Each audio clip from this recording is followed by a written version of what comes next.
welcome or welcome back to Babeinlibrary. It's your girl Lisa, and today we're going to talk about friends to lovers romances.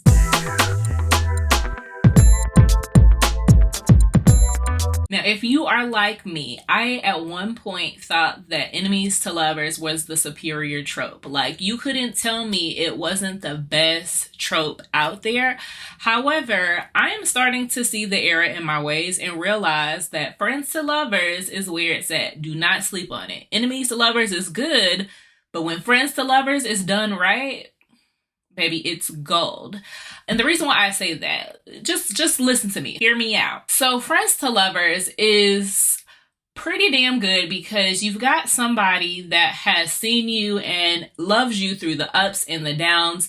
They've been there with you through breakups, and really they've just been biding their time, knowing that ultimately you're the one for them, and they just are waiting for you to see it. When you have that type of connection where you all know each other like the back of your hand, and that is your person, and it clicks, it's so sweet. So that's what we're here to talk about today. First being, I'm currently reading A Lady for the Duke, or A Lady for a Duke by Alexis Hall. This is a friends to lovers romance between Viola Carroll and the Duke of Gracewood, Justin DeVeres. This is in celebration of Pride Month that I'm reading this because this is a trans main character in a historical romance. This is unprecedented. Alexis Hall really is doing the community the justice it deserves in terms of making sure that storylines like Viola's is heard. So in this story, you've got Viola, who is coming to visit the Duke of Gracewood and his sister 2 years after she faked her death in the war of Battle of Waterloo. And so she was presumed dead, and from there she decided to rebirth herself and become the woman that she's always been, which is Viola Carroll. And through that, she has really started to find her place in the world. But her sister-in-law tells her, hey, the Duke, your best friend, the Duke, is not doing too good, and I think we need to ride out to see him. And I think that would also do you some good. You're the only person that's going to be able to connect with him and really help him through this loss because he is struggling from losing you. Viola goes back, and she is struggling because she's now seeing her best friend in a light that she never saw before. But the downside is he doesn't know that this is his best friend. And will they be able to overcome the hurt that they've experienced with this loss and be able to overcome a little bit of the deception, right? Because the Duke is sharing all of his grief and sharing all of his thoughts with Viola, not knowing that this is the person that he's been mourning this entire time. I am currently about 40% of the way, and I am thoroughly enjoying this. And this is kind of what prompted me to do the Friends to Lovers recommendation because I am heavily in my bag for Friends to Lovers. In terms of books that I have read and have loved, I'll start with a little bit of sports romance. So the first sports romance that is Friends to Lovers is going to be Ravaged by Naima Simone. This is for all of my basketball girlies. This is the romance between Jordan and Miriam, who are best friends. Now, Miriam is a quirky main character. She is extremely brilliant, and she is pretty much free-spirited, and that is really what took Jordan by storm. Now, Jordan is a professional basketball player. He falls in love with her wit and her charm and her don't give a F attitude. And from there, they develop a friendship. But before their friendship took off, there was an instant attraction between the two, and it was a one-night stand. From there, Miriam decided that she wasn't ready for a relationship and figured that Jordan wasn't anything more than a playboy because she is suffering from a traumatic experience during her college career. Now, she went to college early and she started dating a football player. And from there, she said, no athletes ever. So Jordan really didn't stand a chance, but she said, hey, I will be your friend. I really like you. You're a nice guy. And ever since then, Jordan has been stuck in the friend zone and he's really trying to fight his way out of it. But even if it's not for him, he wants Miriam to have the guy of her dreams. And so he foolishly sets him up with a teammate of his that is a very great guy. However, he knows ultimately that he wants Miriam for himself. So he's trying to backtrack out of that and get out of the friend zone and really say, Miriam, I'm the guy that you've been looking for. Please take a chance on me. And I ate this one up. I absolutely loved it. So continuing on with sports romance. So I've got a male romance that is baseball themed, and that's going to be Don't You Dare by C.E. Ricky. This is my first C.E. Ricky book that I purchased, and I fell in love with Avery and Keen.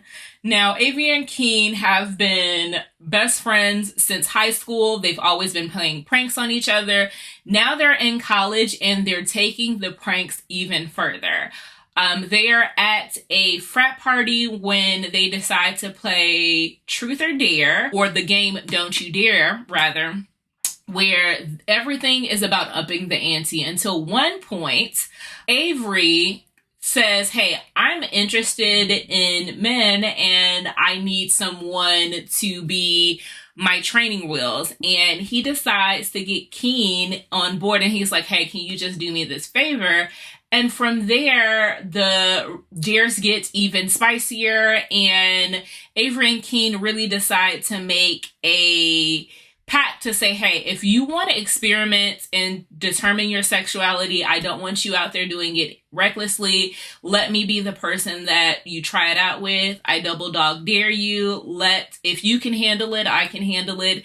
And from there, you get this romance that is building a trust, and they've always been a support system for one another. So if you are looking for a sports romance that has that baseball theme, that has traveling trope, that has sacrifice, that has a fun element, Don't You Dare is the one to pick up. Now, continuing on in the friends to lovers trope, maybe sports isn't your thing, but maybe you are a nerd and you enjoy cosplay. I would tell you that Ceresia Glass's Love Con is the book for you.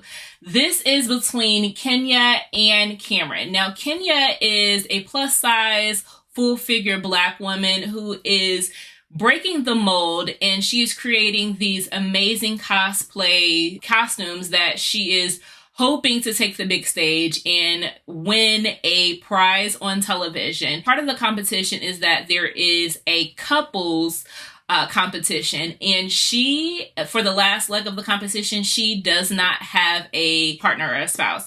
So she decides to say Cameron, her best friend, is her boyfriend, and she kind of ropes him into this situation where they're going to compete together and ultimately see if she can win, because she's tired of people saying, hey, you're not really the ideal body type, or you're not really the ideal skin complexion that we have for, Xena Warrior or for Argamora, right? We're looking for something that's not you. And she says, no, I'm the best that there is at this cosplay game, and you're going to see it. Cameron, being the best friend and the dutiful person he is, he's like, I will support you in any form or fashion. Unbeknownst to Kenya, Cameron has been in love with her his entire life. He just wants her to be happy, whether that's with him or just in anything in life. So he will do whatever he needs to make sure that he's happy, even if it means getting on live television and displaying his feelings for the world to see, at the risk of being loved by Kenya. This is delightful. If you are a fan of Marvel Comics, if you are a fan of Spoiler Alert by Olivia Dade, I will tell you to pick up the Love Con, because it tops that for me. It is perfection. This was the first Friends to Lovers that I read that I fell in love with, and the Love Con is for me. When I think about these situations, I've talked to you all about male-female relationships, I talked to you about male-male relationships, but what I haven't talked to you all about is a polyamorous couple. I never thought that polyamory would be for me in books, but when you pair it with a Friends to Lovers trope, it is done absolutely right. And that is Sarah Kate's Give Me More. This is the best, in my personal opinion, of the Salacious Players Club. You've got Drake, you've got Hunter, you've got Isabel. Drake has been a part of the Hunter's and Isabel's relationship since they met each other. This entire time, Drake has been in love with Hunter, but he never wanted to broach on inappropriate when it came to the relationship between Hunter and Isabel. And so he's been holding his feelings for his best friend this entire time. And Isabel knew that Drake loved her husband. However, her particular kink is that she is interested in having a threesome. And knowing this, Hunter is like, hey, I think my kink is someone sleeping with my wife. Hunter gets it in his mind, okay, I'm going to have my best friend sleep with my wife. Drake is like, no, I'm not really interested. I don't want, and Isabel is like, I don't want this to affect our marriage. But what I will do is have us be in an intimate couple together. And when I tell you, they really care for the well-being of everyone in this relationship. Isabel knows when she needs to step aside and let Hunter and Drake have their relationship. Drake has no problems with coming in and supporting both parties in the existing relationship, and he feels comfortable because they've been friends this entire time. Hunter does not feel left out if Drake and Isabel have a relationship with each other, and he wants them to develop that comfort, so because he's going to go through things that may cause him to be away. And this is a bi awakening book. This is a I could never lose you, and if this is the only way that I can have you, I'm going to make sure that it happens. When I tell you, this is a supreme best friends to lover situation that deals with a married couple. It does not get any better than this. Now, I also want to talk about friends to lovers in a Black romance content, because if you're looking for it and you want to see it in Black romance, look no further than A.E. Valdez, All I Wanted, All I Needed. This is the romance between Asen and Harlow. Now, Harlow has gone through a breakup and she's really trying to find herself. Graduated from college. She's trying to figure out who she is as a person. She's trying to determine where her passions lie, and she has a lot of pathways, but doesn't necessarily know which one is going to lead her to being the fully formed woman she wants to be. So she goes to Seattle, I believe, and she starts to work at a yoga company. Now, at that yoga company, she meets one of her customers whose name is Seven. Now, Seven is married, and she has young kids. So she's not able to give Harlow enough attention to show her around the town. So she enlists her brother's help, whose name is Asen. Now, Asen is taken aback. So he sees Harlow and he's like, I don't know why my sister's putting me up to this. I'm going to screw with this girl and see if I can get her to break. And so she doesn't want to be friends with me, and she doesn't want me to see the city because I'm attracted to her. But this gets kind of messy when it comes to my sister. And so he starts to antagonize Harlow, but she's not breaking. And they started to build a bond because he knew this, I can't shake this girl. She is unshakable. So let me just fold and let me start to play into this attraction I have for her. And when I tell you this friends to lovers romance is on another level, Asen is the most caring person. Acts of service is his love language, and he shows that repeatedly, and he supports her, and he is just wanting to see her smile and become the woman that she wants to be, not for himself, not for anyone else, but other than just to make sure that she's happy. And so he does every single thing within his power to make sure that he's helping her along the way.